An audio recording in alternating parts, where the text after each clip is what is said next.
pressuring, but he's not. This TikToker knocked out influencers, boxers, and MMA fighters. One of the most dangerous knockout artists in boxing today is surprisingly a TikToker. But how does he manage to defeat undefeated fighters and UFC legends like Tony Ferguson? Let's start from the very beginning. Salt Papi, or Nathaniel Bustamante, was born on February 24, 1994, in Candelaria, Philippines. At the age of 14, his family moved to London, England, where he finished his education while practicing dance as a hobby. Interestingly, his profession back then was the complete opposite of what he's known for today. He was a nurse. He worked in nursing for 5 years before pursuing his career as a content creator and boxer. He tried different roles online, but he found real fame when he started parodying Salt Bae, which earned him the nickname Salt Papi. The name stuck, and the world now knows him by this alias. But surprisingly, his second wave of popularity didn't come from boxing. It came from his comedic fake running videos on TikTok. Yes, you heard that right. That was what convinced the organizers of influencer boxing events to give Salt Papi a chance in the ring. He gladly accepted, with his first opponent being Halal Ham. At this point, Salt Papi was really only hitting bags every now and then casually, and had not really gotten into boxing. Though this was an opportunity nobody would want to miss. Getting to fight on the Wasabi versus Deji undercard was a big deal. Salt Papi took the deal and started training himself to get ready for the big day, but only got an actual coach about 2 weeks before the fight. When fight night came, what unfolded was nothing short of unexpected. Right before the fight started, some unidentified creature decided to intimidate Salt Papi. And in its opinion, the best way to do that was by performing extremely racist rap. All you do is run on the spot, but tonight you're about to get boxed and put in your place. Now you're either high as fuck, or you're Chinese because your eyeballs look sunk into your face. See, you might have lost weight, but to me and everyone in That's here... not cool, bro. Everyone was shocked by this performance. Maybe the opponent thought it would break Nathaniel's spirit or put him in an uncomfortable position. But it actually motivated him, because no one expected what came next. The audience expected two heavyweights, inexperienced social media stars, to just swing mindlessly. But Salt Papi had something different to him. He looked like he'd been boxing for a while and was surprisingly technical as a southpaw fighter. Clean combos, perfect counterattacks, and swagger. That night, Salt Papi shocked the world with his skills and confidence. He looked like the biggest superstar in YouTube boxing. The fight went the distance, but Salt Papi won the fight by a landslide through unanimous decision and sparked the start to greatness. Shortly after the Showstar event, Happy Punch Promotion signed Salt Papi to their roster, which meant bigger and better opportunities. And boy, did it get so much bigger and better. Salt Papi got on KSI's return card, Misfits 001, against streamer Andy Worski. The press conference itself showed us that Salt Papi's energy was different. While Andy Worski was talking smack constantly, Papi thanked God and said his hands will do the talking. Nah, screw Canada. I'm gonna bend you over, Salt Papi, and no one will fucking stop me, you understand me? I'm the underdog, bro. You don't even know what you stepped into, bro. He can talk as much as he wants, but I let my hands do the talking in the room. Like I Although we soon found out, just like Salt Papi himself, his hands were objects of few words. Just 16 seconds into the fight, Salt Papi pulled a devastating combination and knocked out Andy Worski. And 14 seconds after that, the fight was waved off and Salt Papi took the win. This is still the fastest knockout in the history of YouTube boxing. And the fact that it happened at the first legendary Misfits event just makes everything better. Even if people expected Nathaniel to win, the way he won shocked everybody. Salt Papi had a massive improvement due to him constantly training, and it showed. Suddenly, Salt Papi was the rising star to look out for with his fast and powerful hands. After a couple of victories, and such spectacular ones, Salt Papi became well known not only in Britain, but also back home in the Philippines. He was even invited as an honorary guest there. It's an incredible story. Starting as a TikToker, moving into boxing, and now becoming a youth icon. Salt Papi showed that truly anything is possible. On paper, his career trajectory sounds insane, but in reality, it worked. Today, he shakes hands with the most important politicians in the Philippines. But Nathaniel didn't stop there, because his entire journey has been about transformation in every possible aspect. After his electrifying performance at Misfits 001, fans eagerly waited till Salt Papi's next appearance. It was then announced his next fight would again be on a KSI undercard, except this time it was a whole other beast. His opponent was a professional MMA fighter standing at 6'1", all chiseled and muscular, Josh Bruckner. Going into this fight, people were still rooting for Salt Papi, but his chances seemed slim, because on paper, Josh had every stat going for him. The bell rang, and both fighters immediately looked great in the ring, feeling each other out. Salt Papi, being a counterpuncher, was waiting for Josh to close the distance so he could go to work. Josh soon realized that every time he tried to pursue Papi, he always answered back. Slowly, Nathaniel started breaking Josh mentally, laughing at his punching power. Salt Papi kept taunting Josh, calling him slow, and seemed absolutely unfazed by his shots. Round 1 made the fight even more exciting, as the outcome could change at any point. Out of nowhere, 1 minute and 18 seconds into round 2, Josh misses his right. Salt Papi had his lead foot on the outside and threw a power left, dropping Josh, who now knew that standing back up would be to no avail. And he was out for the count, giving the Salt Papi the astonishing KO. This outcome shocked everyone. Yes, there were people that expected Papi to win, but no one expected such a stiff KO. But this shocking performance was good and bad, because many influencers are scared to fight him. The only way to lure them into fighting Salt Papi is his fame.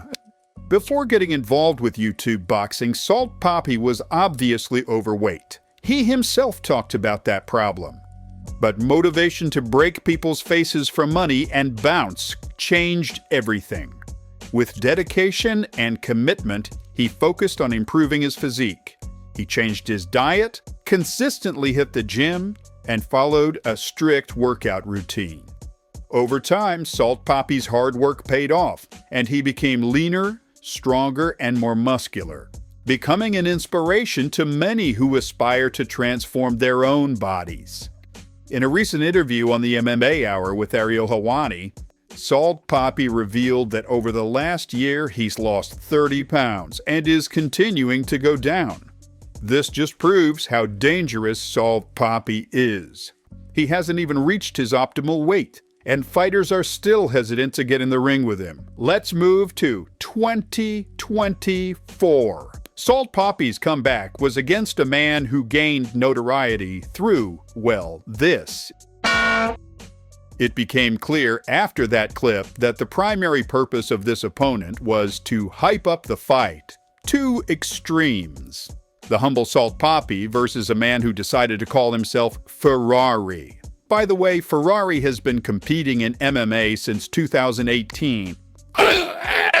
with a current record of 6 wins and 5 losses. Not exactly impressive, but credit where it's due. He has experience. Behind his outrageous antics lies an equally wild fighting style, where he does whatever it takes to knock out his opponent. A fighter like this should, in theory, be easy to keep at bay with a jab and counter with a powerful straight when they get reckless, occasionally adding a left hook. The real question was whether Salt Papi had learned to use his jab, or was still relying purely on reaction and counterpunching. From the start, Salt Papi used his lead hand in ways most boxers use a jab, to measure distance, throw feints, read his opponent's behavior, and set the rhythm of his punches. His opponent, however, reacted nervously to Papi's every move. Eventually, his nerves got the best of him, and he charged forward to fight the wind. At one point, the Filipino realized he was dealing with a Neanderthal who had no concept of feints. So, Papi decided to simply press forward, cornering Ferrari. However, Amaterasu Ferrari managed to escape by clinching. Later, Ferrari attempted another sprint into the wind, but this time,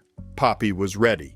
He countered with a precise left straight while stepping back. Yet Ferrari didn't stop, bulldozing forward and pushing Papi to the ropes. Despite the visual audacity, the sequence dealt 0 damage, making the moment even funnier. Then came what could only be described as a cartoonish wind-up from Ferrari, reminiscent of Looney Tunes.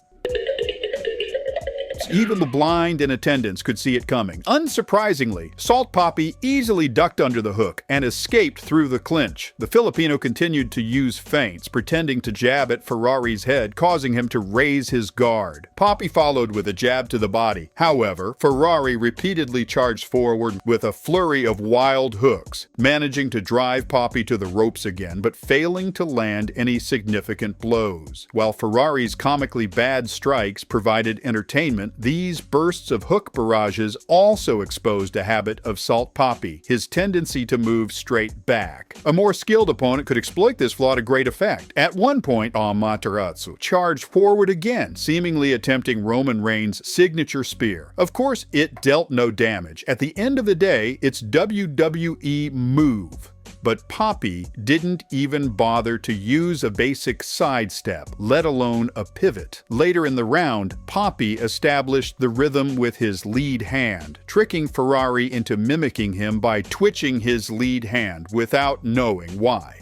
While Ferrari was busy playing along, Papi landed a heavy right hook to the body. Salt Papi continued his feints, pretending to jab at the head to set up a body shot. However, even Ferrari had caught on to this trick by now, and responded with a barrage of hooks to Papi's head. Ironically, it worked. Ferrari himself seemed surprised that he managed to counter Papi. So much so that he dropped to his knees in a moment of gratitude, thanking God for the opportunity. Strangely, the referee counted it as a knockdown. Salt Papi started adding variety to his feints in the second round, using not just fake jabs to the head, but also to the body, along with feint-led hooks. His opponent, now visibly more nervous, hesitated to recklessly charge forward like before. At one point, Salt Papi crouched slightly and launched himself with a hook to the head, as though hypnotizing his opponent with the sheer number of feints. Then, in a twist of irony, Salt decided to imitate his opponent's chaotic style by charging forward with punches. The difference, however, was that Papi used his first 2 strikes as distractions before landing a clean hook to the chin. While he connected well, his opponent, realizing he was trapped against the ropes, desperately scrambled to escape. The result? Both fighters ended up clashing heads during the exchange, leaving them with cuts for their troubles. Later in the round, Amaterasu Ferrari charged forward again, this time cleverly leading with his right elbow to block any counterpunch from Papi. The tactic resulted in neither fighter landing anything meaningful, but still ended with another head collision, earning Ferrari another point deduction. By the third round, Amaterasu Ferrari was completely exhausted. After a failed attempt to catch Salt Papi off guard, he literally spun in circles and seemed more interested in inspecting the material of Papi's shorts up close. He followed this up by initiating yet another clinch and attempting to push Papi out of the ring altogether, which earned him yet another point deduction. In essence, Ferrari's entire strategy boiled down to running forward, getting punched in the head, and resorting to illegal tactics when things went south. By the end of the third round, his gas tank had run out, and he decided to quit on his stool before the fourth round began. Salt Papi officially broke his losing streak with a technical knockout victory. Before the fight, I said that neutralizing this Polish bull would be as simple as working behind a jab and throwing powerful counters when he closed the distance. Salt Papi, however, didn't bother with the jab. Still, it wasn't all bad. He showed significant improvement with his lead hand, using it to bait reactions, keep his opponent guessing, and set up feints for his left hook, even without a jab. It was a straightforward fight for the Filipino, who executed his game plan in his own way. This time, he clearly took the bout more seriously, treating it like a chess match rather than a brawl. However, there's always room for improvement, and Salt had plenty to work on while awaiting his next fight. Surprisingly, his return to the ring happened sooner than expected, not in a Misfits boxing ring, but at the Social Knockout 3 event, where his opponent was Dawood Savage. From the opening seconds, it was clear that Dawood Savage was nervous, and Salt, as an experienced boxer, immediately picked up on it. Rather than prolong the poor guy's suffering, Papi pressed forward with a high guard, occasionally throwing jabs to wear him down and bait a counterpunch opportunity. It was apparent that opponent's head was a opne target, but Papi, perhaps out of mercy, decided against scrambling the poor man's brain. Instead, a precise shot to the body dropped him for the first knockdown. After his opponent got back to his feet, Papi stuck to the same strategy. Another shot to the liver resulted in another knockdown. To Dawood Savage's credit, he rose yet again, only to fall the exact same way moments later. A powerful body shot pinned him to the canvas for good. Perhaps opponent should have listened to his doctors and realized that salt is bad for the liver. For Salt Papi, however, this marked his second knockout victory of the year. Technically, there isn't much to analyze in this fight, given that Dawood Savage's skill level was on par with Andy Warski, the guy with a Wii Sports stance. However, the difference in Salt Papi's approach was notable. Against Warski, Papi had mercilessly knocked him out so brutally that even Warski's future grandchildren might inherit the concussion. Against Dawood Savage, Papi clearly understood the disparity in skill and calmly dismantled his opponent with minimal damage, ensuring the man didn't lose any more brain cells than necessary. This speaks volumes. Salt Papi has grown more confident, not just in appearance, but also in his mindset. By the end of the year, he aimed to raise the level of competition for his next fight, eager to prove that his progress wasn't just a fluke. Salt Papi's next opponent was former Misfits champion King Kenny, known for his long reach and strong jab. This fight was a title eliminator to determine the #1 contender for the middleweight belt. Right from the first exchange, it was evident that the Filipino had taken this fight seriously and studied his opponent's style. Kenny loves to throw a long jab while stepping in, but this often leaves his chin exposed. In this instance, he also closed the distance too much, allowing Papi to land an immediate counter. Kenny tried to clinch to slow Salt Papi down, but that strategy would have only worked against the version of Papi from a year ago. The new Salt Papi quickly escaped the clinch and retaliated with a few strikes of his own. Shortly after, Kenny lazily stepped in with another long jab, his head high and his hands low, and ate a powerful straight punch to the face. Later in the fight, Kenny threw a strange, sluggish straight to the body that Papi countered with a strong combination. Fighters often resort to such desperate single shots to the body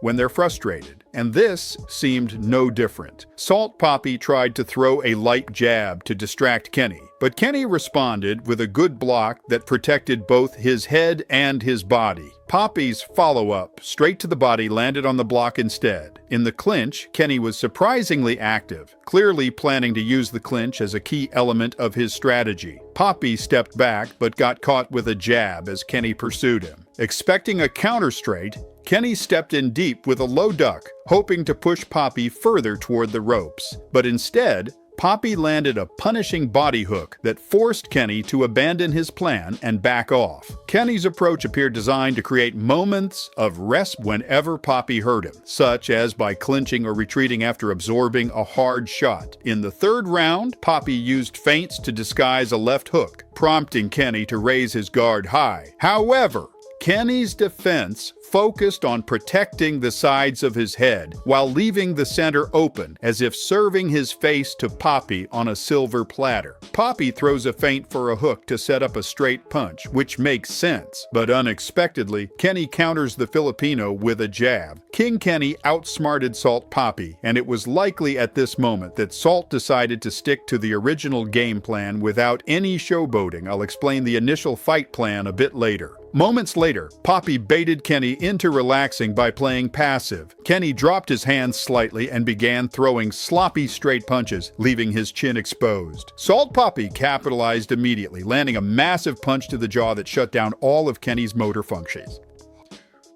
Despite the intriguing matchup, there's not much to praise about this fight, and that's entirely Kenny's fault. He fought as if he wanted to be knocked out. While on the defensive, Kenny showed decent fundamentals. He maintained good distance and kept his head protected. However, Papi clearly knew Kenny preferred a defensive style, so he worked even more passively, retreating to the ropes to coax Kenny into attacking. When Kenny went on the offensive, things fell apart. His selection of combinations was questionable, and even when throwing single punches, he'd crouch awkwardly and lift his chin, leaving it completely unprotected. It was as if he was begging Papi to land a clean shot and knock him out. Salt Papi's entire strategy revolved around creating fake opportunities for Kenny, to luring him into lowering his guard. One such moment sealed the fight, with Papi delivering a definitive knockout. But now Salt Papi is about to face the biggest challenge of his career,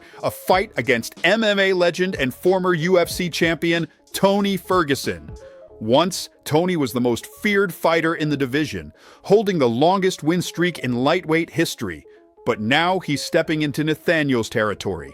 Who do you think will win, and how?